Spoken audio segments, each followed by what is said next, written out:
একটি রৌদ্রোজ্জ্বল দিনে সমুদ্র সৈকতের প্রতি একটি চুম্বকীয় আকর্ষণ থাকে। সোনালি বালি, ঝকঝকে ঢেউ এবং বাচ্চাদের বালির দুর্গ তৈরির হাসি।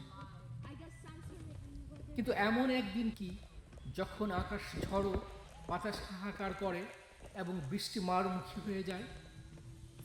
বেশিরভাগ মানুষ হয়তো তাদের ঘরের আরাম পছন্দ করবে, কিন্তু আজ আমি আপনাদেরকে নিয়ে এসেছি রচবি বিচে, যা আয়ারল্যান্ডে। আপনারা দেখতে পাচ্ছেন, আমি যখন সমুদ্র সৈকতে হাঁটছি, প্রকৃতি যেন তার সমস্ত শক্তি দিয়ে আমাকে আঘাত করছে, আক্ষরিক অর্থেই। এখানে বাতাস এতটা তীব্র যে সোজা হয়ে দাঁড়ানো কঠিন হয়ে পড়েছে। বৃষ্টি নির্দয় এবং বরফের মতো ঠান্ডা আমার মুখে আঘাত করছে।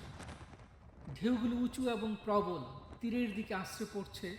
তাদের শক্তি সমুদ্রের অপ্রতিরোধ্য শক্তির সাক্ষী দিচ্ছে।